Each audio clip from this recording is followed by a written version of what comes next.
बिस्मिल्लाहिर्रहमानिर्रहीम।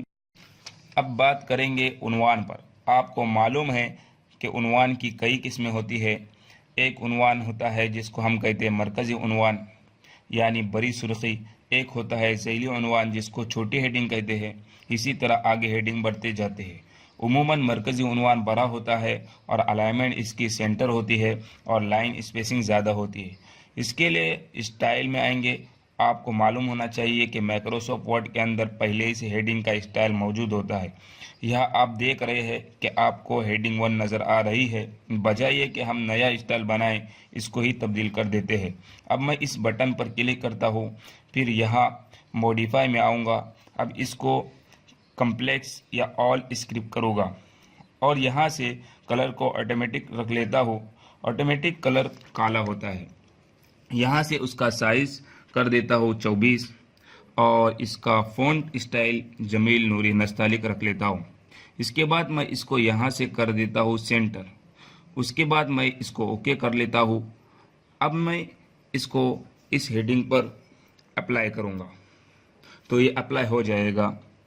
आप यहाँ पर देख रहे हैं कि आपने मेरे पिछली वीडियो में पैराग्राफ मार्क्स के बारे में पढ़ा था कि मेरी ये पहली लाइन है, इस वक्त आगे बढ़ी हुई है। वजह यह है कि फर्स्ट लाइन इंडेंट जो था वो हमने नॉर्मल में सेट किया था और यहाँ पर भी आ गया है।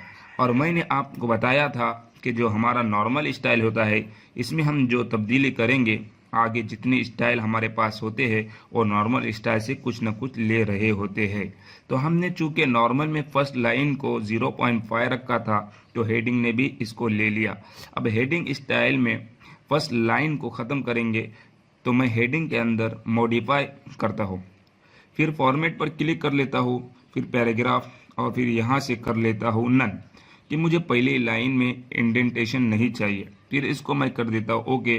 तो आप देख रहे हैं कि मेरा पैराग्राफ मार्क था अब दोबारा 0 पर आ गया है।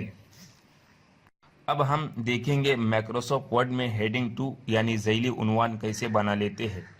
ये हेडिंग 2 मेरे पास मौजूद है। हम इसको क्लिक करेंगे, यहाँ से हम इसको कर लेते हैं ऑल स्क्रिप्ट और कलर इसका कर लेते हैं ऑटोमेटिक।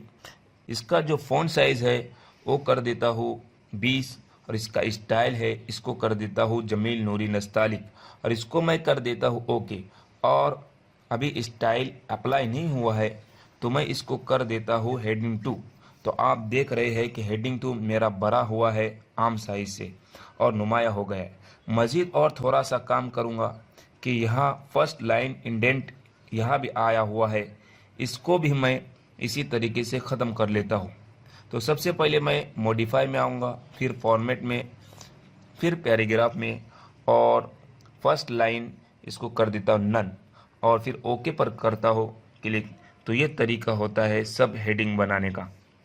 एक बात आप नोट करें कि मेरा जो टेक्स्ट है वो हेडिंग के साथ घुस रहा है, वाज़े नज़र नहीं आ रहा है। तो मैं हेडिंग है इसमें कुछ तब्दीली करूँगा तो मैं मॉडिफाई में आऊँगा, फिर फॉर्मेट में, फिर पैराग्राफ में, फिर लाइन स्पेसिंग है वो सिंगल कर देता हूँ और यहाँ बिफोर को 12 रख लेता हूँ और आफ्टर 6 रख लेता हूँ। फिर ओके पर क्लिक करता हूँ तो आप देख रहे हैं कि अब बिल्कुल वाज़ेह नज़र आ रहा है।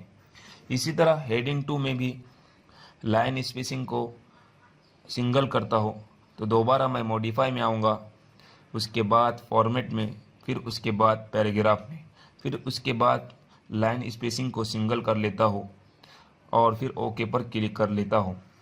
तो कुछ फ़र्क नज़र आ रहा है। माइक्रोसॉफ्ट वर्ड के अंदर एक और स्टाइल होता है जो इन पेज में नहीं होता। अभी तक जितने स्टाइल देखे उनका ताल्लुक पूरे पैराग्राफ से था, यानी वो पूरे पैराग्राफ पर अप्लाई होते थे। अब आगे हम जो स्टाइल देखेंगे वो पूरे पैराग्राफ पर अप्लाई नहीं होगा बल्कि पैराग्राफ के किसी हिस्से पर अप्लाई होगा। इस स्टाइल का फ़ायदा ये है कि बाद जगह मतन के अंदर अरबी इबारत आती है, उस इबारत को अरबी फ़ॉन में करना पड़ता है। तो बजाय ये कि हम इसको मैनुअल फॉर्मेटिंग करें, उसके लिए हम एक नया स्टाइल बनाते हैं।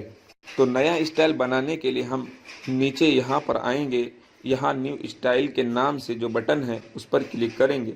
सबसे पहले हम जब नया स्टाइल बनाते हैं तो इसका नाम देना पड़ता है। तो इसका मैं नाम रख लेता हूँ अरबी।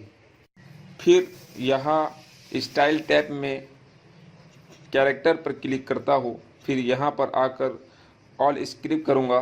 फिर उसकी साइज़ तब्दील नहीं करूँगा, हाँ अलबत्ता इसका फ़ॉन्ट तब्दील करूँगा और रख लेता हूँ अल कलम कुरान मजीद। फिर ओके पर क्लिक करता हूँ।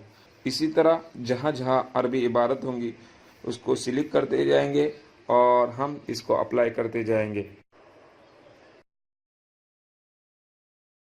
इसका फ़ायदा क्या होगा? इसका फ़ायदा यह होगा कि बिलफर्ज मैंने जो ये अरबी स्टाइल अप्लाई किए थे, इसका फ़ॉन्ट मुझे नहीं चाहिए तो मैं इसको तब्दील कर देता हूँ।